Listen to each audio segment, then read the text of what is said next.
Assalamualaikum warahmatullahi wabarakatuh. Kami dari kelompok 3 akan menjelaskan tentang korupsi dan pencegahannya dalam perspektif Islam. Perkenalkan, nama kelompok kami adalah M. Arik Muhyar Rahman, kemudian M. Haikal Fajri, kemudian M. Dafa F, kemudian ada Karisma Febrianti, kemudian Mala Aprilia.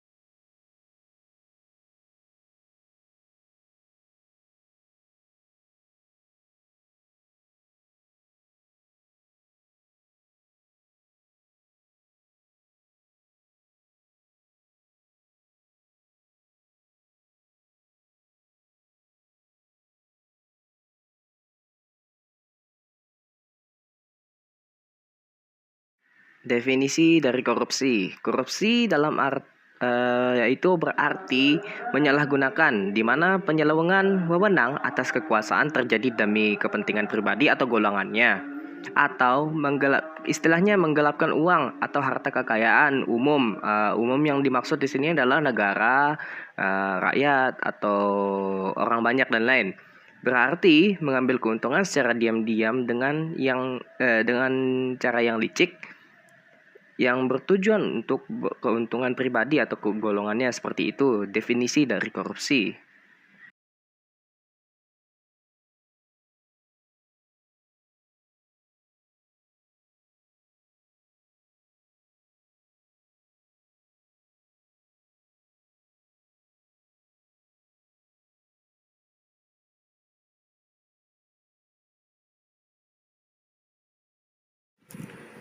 Eksep linear. Apakah korupsi hanya tentang uang saja? Tentu saja tidak. Korupsi bisa dalam bentuk waktu. Salah satu contohnya yaitu seorang mahasiswa melakukan sistem titip presensi, yang berarti nyatanya tidak hadir, namun tercatat hadir. Ini merupakan satu tindakan tidak terpuji dan termasuk korupsi waktu, karena dia mengambil kesempatan tidak hadir, tetapi tercatat hadir, yang berarti dia menyalahgunakan haknya sebagai mahasiswa soal waktu kehadiran.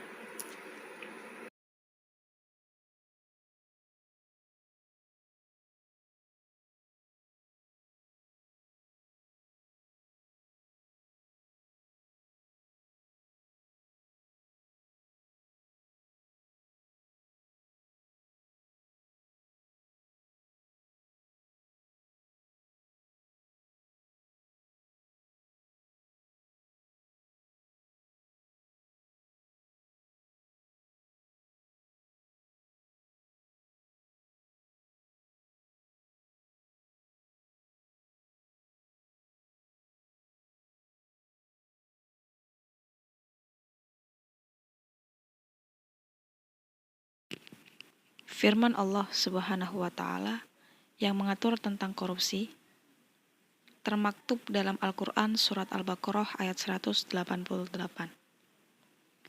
A'udzu billahi minasyaitonir rajim.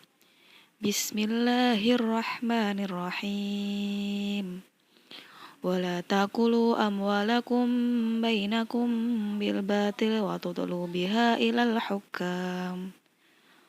وَتُدْلُوا بِهَا إِلَى الْحُكَّامِ لِتَأْكُلُوا فَرِيقًا مِنْ أَمْوَالِ النَّاسِ بِالْإِثْمِ وَأَنْتُمْ تَعْلَمُونَ. Artinya, janganlah kalian mendapatkan harta yang bersumber dari sekitar kalian dengan cara yang batil.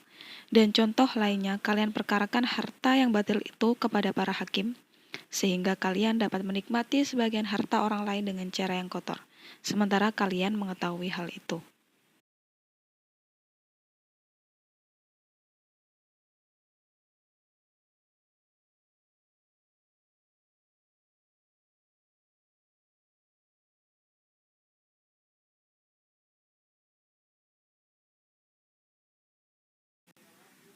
Oke, di slide kali ini saya akan menjelaskan bentuk atau jenis korupsi. Yang pertama adalah kerugian keuangan negara. Di sini kerugian keuangan negara adalah di mana pada saat pejabat negara atau pemerintah yang sedang menjabat, dia melakukan tindakan korupsi seperti suap menyuap atau penggelapan dalam negara, yang akan menimbulkan dampak negatif pada keuangan negara, maupun misalnya seperti hilangnya surat berharga atau barang berharga milik negara untuk kepentingan diri sendiri atau untuk kepentingan golongan dia sendiri yang akan menimbulkan keuangan negara. Itu merupakan definisi dari keuangan negara. Yang kedua ada suap menyuap. Nah, suap menyuap ini salah satu bentuk tindakan korupsi yang akan menimbulkan kerugian keuangan negara itu sendiri. Suap menyuap adalah tindakan di mana si pemberi menggunakan suatu kekuasaannya atau menggunakan suatu kelebihannya, misalnya berupa uang, untuk diberikan kepada si penerima yang akan memberikan ia yang akan mengabulkan suatu permintaan dia. Misalnya seseorang yang ingin masuk kepada suatu bidang dengan menggunakan cara licik seperti menyuap seseorang dengan sebesar dengan uang yang dia punya untuk mewujudkan apa yang dia mau, dan si penerima itu menerima uang suapan itu untuk mengabulkan permintaan si pemberi. Di sini suap menyuap ini adalah tindakan ilegal karena dimana pada saat tindakan itu terjadi itu akan mengambil hak-hak orang yang seharusnya lebih pantas mendapatkan hak itu, ataupun merugikan ataupun dapat merugikan pihak-pihak lainnya yang terdampak dalam proses suap menyuap. Nah, yang ketiga adalah penggelapan dalam jabatan. Penggelapan dalam jabatan ini yang dimaksud adalah dimana pada saat pegawai negeri atau pejabat pemerintah melakukan suatu penggelapan atau suatu pencurian dalam masa jabatannya, misalkan uang atau surat-surat berharga ataupun barang-barang berharga pemerintah yang diambil untuk kepentingannya sendiri, untuk kepentingan golongannya.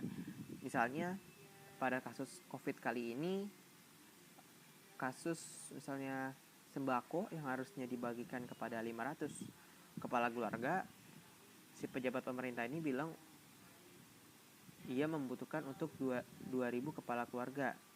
Nah, di situ dia berbohong dan dia memberikan 500 sembako kepada kepala keluarga yang terdampak, tetapi 1.500 korban fiktif itu juga mendapatkan sembako yang hanya dibuat-buat oleh si pegawai pemerintah itu sendiri.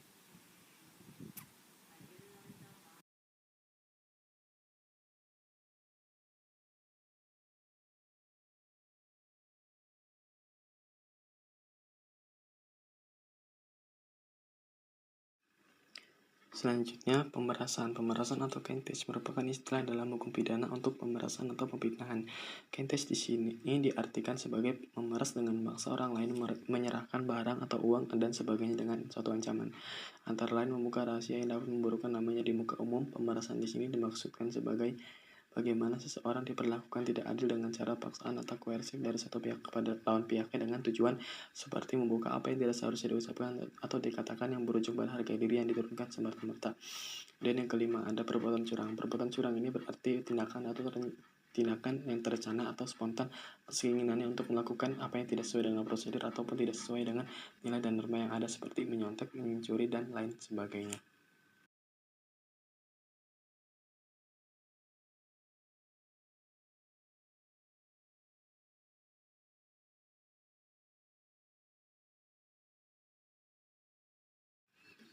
Kemudian, benturan dalam kepentingan. Benturan dalam kepentingan yang dimaksudkan di sini adalah di dalam suatu kepentingan ada kalanya berbenturan dengan nilai dan norma, entah itu dalam keadaan terdesak ataupun memang dengan cara yang disengaja.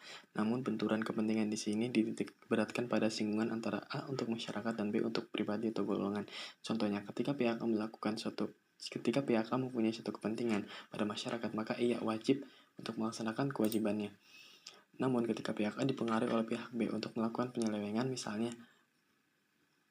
maka pihak A ini antara memilih pihak B untuk kepentingan pribadi dan atau golongannya atau balik ke kepentingan dalam masyarakatnya, kepada masyarakatnya.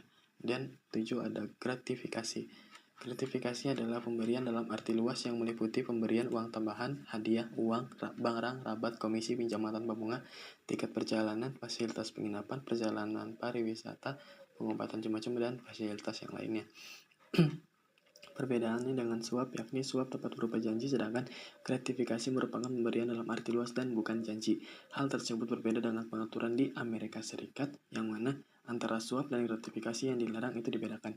Gratifikasi yang di sini dimaksudnya yang disimpelnya itu seperti tip ataupun uang tambahan dalam konteks pelayanan transaksi seperti pelayanan kafe dan lain sebagainya.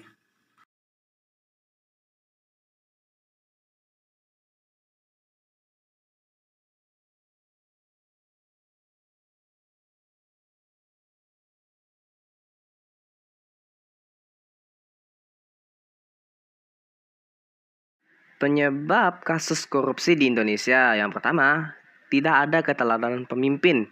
Pemimpin yang baik adalah pemimpin yang bersih dari sikap yang tidak terpuji, seperti bersih dari sejarah perlakuan buruk dalam nilai dan norma masyarakat, seperti tidak mengkonsumsi narkoba yang disalahgunakan atau ya sebagai eksperimen atau experience karena suatu kasus kejahatan yang berujung pada jeruji besi di penjara. Selanjutnya ada yang kedua, penjabat yang serakah. Penjabat yang serakah yang maksudnya ini adalah penjabat yang haus akan kepentingan pribadi untuk keuntungannya sendiri atau golongannya seperti keluarganya lah bisa dibilang. Serakah membuat seseorang individu tidak mengenal suatu aturan atau nilai dan norma dalam masyarakat, sehingga mereka yang serakah akan bertindak seperti seorang kriminal dan notabene-nya tidak tahu aturan.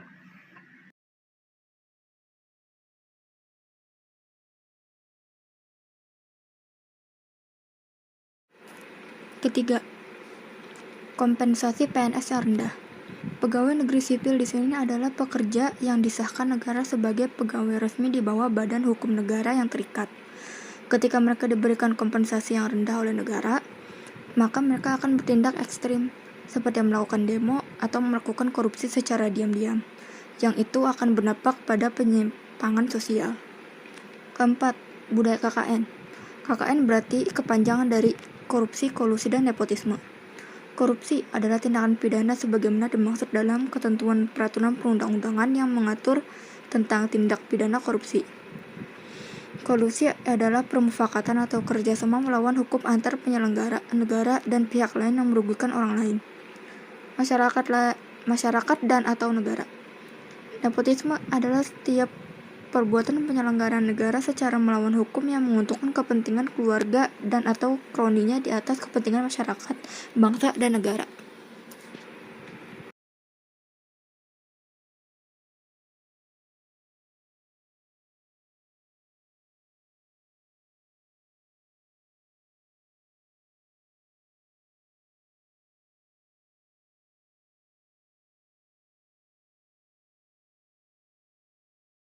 Adapun penyebab terjadinya korupsi di Indonesia selanjutnya adalah penyelenggaraan negara yang keliru. Maksudnya adalah, sebagai negara yang baru saja merdeka dan berkembang, fokus Indonesia pada saat itu adalah pengelolaan ekonomi dibandingkan pemerataan pendidikan. Sebagai negara yang baru saja berkembang, otomatis sumber daya manusia pada saat itu juga masih minim dengan kualitas yang sangat rendah. Ditambah lagi dengan devisa negara yang sedikit. Karena fokusnya pada saat itu adalah pengelolaan ekonomi, otomatis para pelaku pengelola ekonomi ini adalah sumber daya manusia yang tidak berkualitas tadi. Maka dari itu, korupsi sangat tumbuh subur dan marak terjadi pada saat era reformasi hingga saat ini. Kemudian selanjutnya adalah law enforcement tidak berjalan. Maksudnya adalah para pejabat serakah dan PNS-nya KKN karena gaji yang tidak cukup. Maka boleh dibilang penegakan hukum tidak berjalan hampir di seluruh lini kehidupan, baik di instansi pemerintahan maupun lembaga kemasyarakatan, karena segala sesuatu diukur dengan uang. Kalau teman-teman pernah mendengar ini, KUHP diplesetkan menjadi kasih uang habis perkara. Atau yang lainnya, ketuhanan yang Maha Esa menjadi keuangan yang Maha Kuasa, dan masih banyak lagi.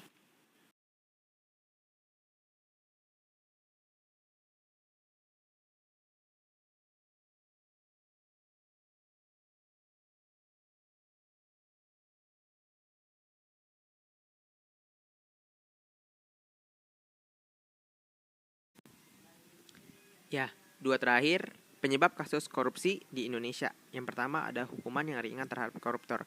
Hukuman yang ringan terhadap koruptor ini akan memicu atau meningkatkan adanya kasus-kasus korupsi di Indonesia. Karena dengan hukuman yang ringan ini, para koruptor pun tidak akan takut untuk melakukan kasus-kasus korupsi. Karena dia juga mempunyai kekuasaan berupa harta, berlebihan berupa harta yang akan membebaskan dia dari hukuman yang ringan ini. Tapi jika hukumannya berat, mereka akan lebih berhati-hati, bahkan mengundurkan diri dari niatnya untuk berkorupsi. Tetapi apabila hukuman yang berat pun terhadap koruptor ini tidak bisa menahan para pejabat pemerintah untuk melakukan kasus korupsi, di sini karena ada beberapa faktor, yaitu di mana ada faktor-faktor kasus persidangan atau pada faktor-faktor menerapkan hukumnya. Bisa saja hukumnya bisa disewenangkan atau disalah aplikasikan. Jadi koruptor tersebut bisa bebas dengan kekuasaan atau kelebihan yang ia miliki.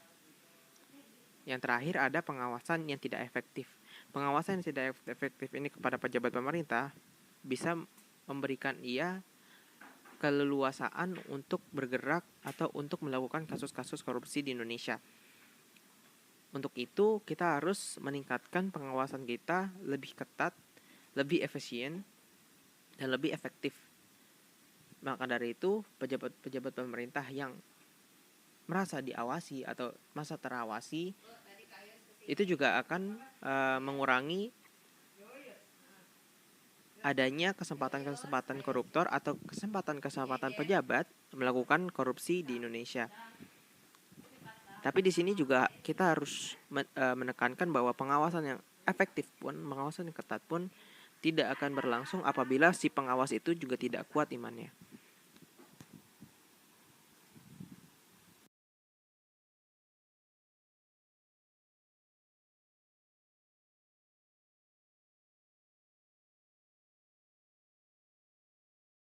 Kemudian slide selanjutnya, let's discuss and analyze. Contoh yang pertama, korupsi harta rampasan perang Ghanimah. Korupsi Ghanimah yang real ditemukan adalah berupa kasus korupsi mantel atau selimut oleh budak Kirkirah dan Mid'am, korupsi tali sepatu oleh seorang sahabat yang tidak diketahui identitasnya, dan korupsi manik-manik orang Yahudi oleh seorang sahabat dari Bani Ashja. Contoh kedua, korupsi otogenik yang pernah terjadi adalah kasus pemberian hadiah atau suap terhadap pejabat publik, yaitu kepada Abdullah ibn al-Lutbiyah, petugas penarik zakat di daerah Bani Sulaim.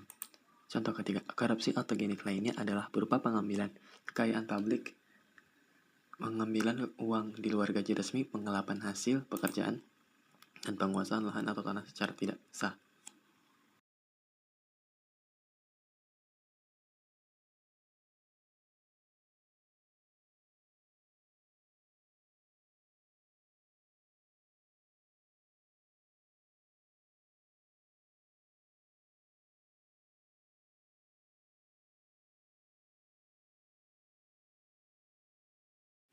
Hukuman pelaku korupsi. Hukuman pelaku korupsi di Indonesia tertuang dalam Undang-Undang Nomor 20 Tahun 2001 tentang perubahan atas Undang-Undang Nomor 31 Tahun 1999 tentang pemberantasan tindak pidana korupsi atau UU Tipikor. Adapun hukuman yang diberikan adalah sesuai dengan jenis korupsi yang dilakukan. Jenis-jenis korupsi sudah diterangkan di awal tadi. Adapun beberapa jenisnya antara lain suap menyuap, kerugian negara, penyelewengan jabatan, dan lain sebagainya. Di sini saya akan menjelaskan hukuman yang didapat dari pelaku korupsi dari berbagai jenis korupsi yang ada. Yang pertama adalah korupsi kerugian keuangan negara. Hal itu diatur di dalam pasal 2 ayat 1 Undang-Undang Tipikor yang berbunyi, setiap orang yang secara melawan hukum melakukan perbuatan memperkaya diri sendiri atau orang lain atau suatu korporasi yang merugikan keuangan negara dipidana penjara dengan penjara seumur hidup atau pidana penjara paling singkat 4 tahun dan paling lama 20 tahun dengan denda paling sedikit 200 juta dan paling banyak 1 miliar. Yang kedua, suap menyuap. Diatur dalam pasal 5 Undang-Undang Tipikor yang berbunyi, setiap orang yang memberi atau menjanjikan sesuatu kepada pegawai negeri atau penyelenggara negara dengan maksud agar jabatannya diselewengkan, dipidana dengan pidana penjara paling singkat 1 tahun dan paling lama 5 tahun dengan denda paling sedikit 50 juta rupiah dan paling banyak 250 juta. Yang ketiga, penggelapan dalam jabatan. Diatur dalam pasal 8 Undang-Undang Tipikor yang berbunyi, pegawai negeri atau orang selain pegawai negeri yang ditugaskan menjalankan suatu jabatan umum secara terus-menerus atau untuk sementara waktu dengan sengaja menggelapkan uang atau surat berharga yang disimpan karena jabatannya, dipidana dengan pidana penjara paling singkat 3 tahun dan paling lama 15 tahun dengan denda paling sedikit 150 juta dan paling banyak 750 juta rupiah.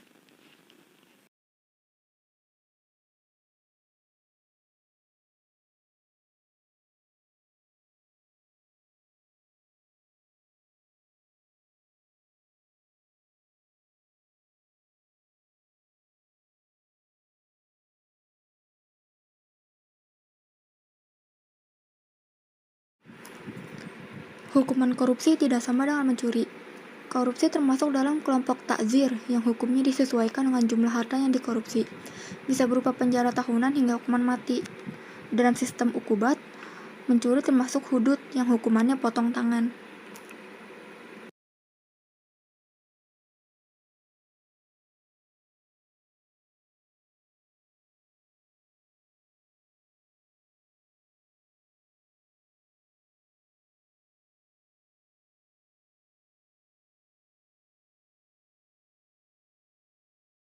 Menurut Nabi Muhammad SAW, Nabi lebih banyak mendekati dengan langkah teori moralitas daripada hukum.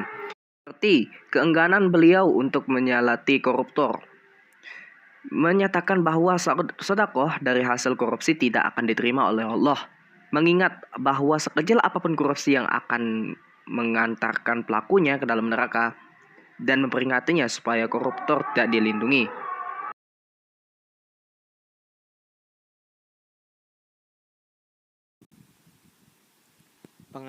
Penanganan korupsi menurut rumusan epistemologi. Dalam rumusan epistemologi ini mempunyai 3 rumusan untuk upaya perlawanan terhadap korupsi, khususnya di Indonesia, yaitu yang pertama, menumbuhkan kesadaran akan bahaya korupsi, di mana kesadaran ini harus ditumbuhkan kepada individu-individu atau masing-masing pejabat negeri atau pejabat pemerintah ataupun masyarakat yang akan nanti memegang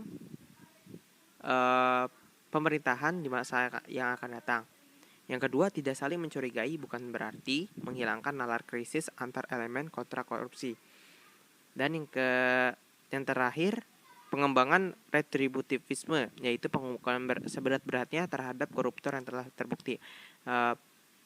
Definisi dari retributivisme ini adalah suatu teori yang menganggap bahwa seseorang yang melakukan pelanggaran harus dihukum sebagaimana semestinya ia dihukum.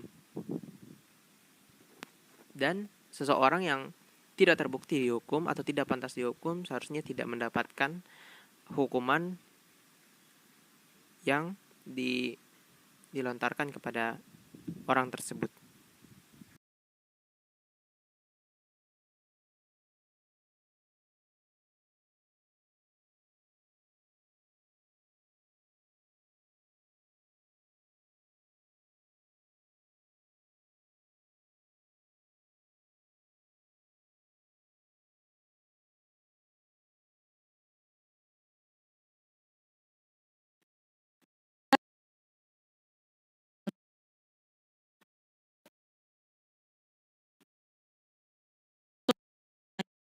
dan korupsi. Cara Islam memandang korupsi. Menurut perspektif Islam, korupsi termasuk kategori perbuatan curang dan menipu yang merugikan keuangan negara. Hal itu termaktub dalam Al-Quran, Surat Al-Imran, ayat 161. Yang artinya, tidak mungkin seorang nabi berkhianat dalam urusan harta rampasan perang. Barang siapa yang berkhianat dalam urusan rampasan perang, maka pada hari kiamat ia akan datang dengan membawa apa yang telah dikhianati itu. Kemudian tiap-tiap diri akan diberi pembalasan tentang apa yang ia kerjakan dengan pembalasan yang setimpal, sedang mereka tidak dianiaya.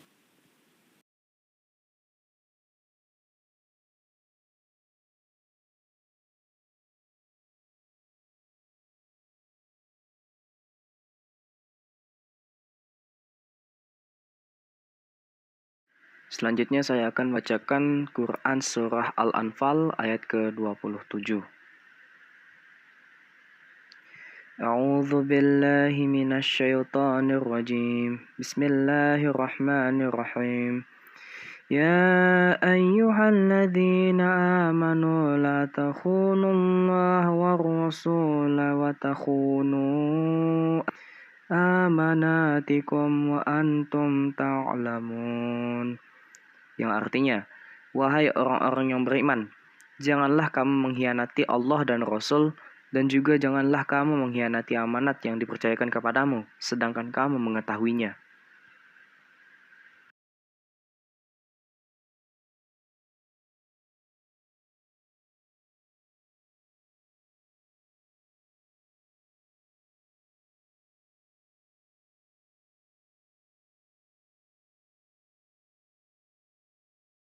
Dalam surah Az-Zukhruf ayat 65 yang memiliki arti, tetapi golongan-golongan yang ada saling berselisih di antara mereka, maka celakalah orang-orang yang zalim karena azab pada hari yang pedih atau kiamat. Perbuatan korupsi adalah perbuatan zalim, baik untuk memperkaya diri sendiri, orang lain, kelompok, dan golongan. Karena kekayaan negara adalah harta publik yang berasal dari jerih payah rakyat, termasuk kaum miskin dan kaum papan. Perbuatan ini diancam dengan azab yang sangat pedih kelak di akhirat.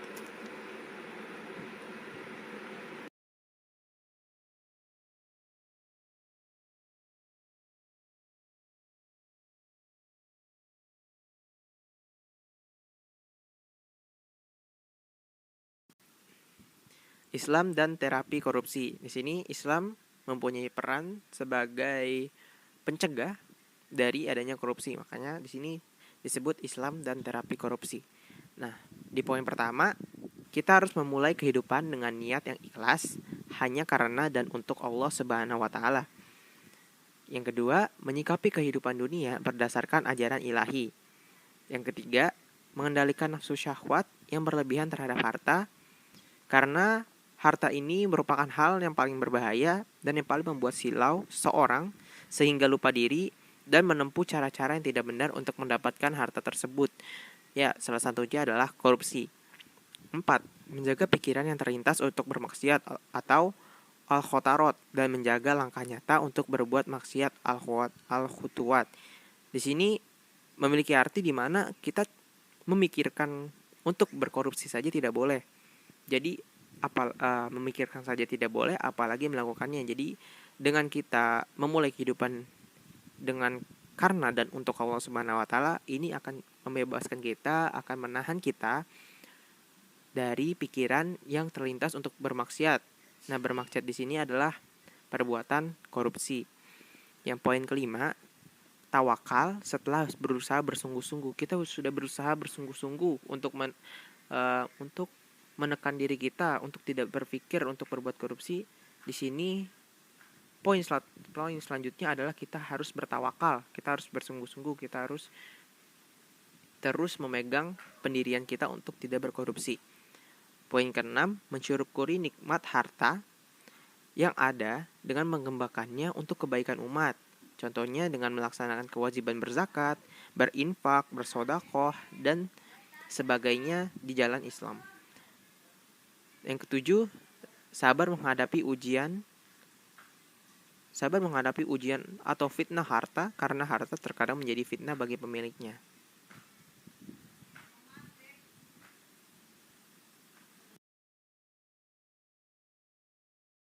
Selanjutnya Islam dan terapi korupsi yang selanjutnya. Ridho terhadap ketetapan atau qada dari Allah. Segala yang terjadi pada diri kita sudah ditetapkan oleh Allah. Manusia hanya diwajibkan untuk selalu dalam kebaikan-kebaikan, sedangkan hasilnya sudah ditetapkan oleh Allah sendiri. Menumbuhkan rasa takut, khauf kepada Allah dimanapun kita berada. Kemudian membentuk suatu sikap jujur dalam diri sendiri. Kemudian menemukan sifat malu. Kemudian selalu introspeksi diri atau muhasabah. Kemudian selalu mendekatkan diri kepada Allah atau muraqabah Allah. Kemudian selalu merasa cinta kepada Allah atau mahabbah Allah. Kemudian terakhir adalah selalu berbaru tobat.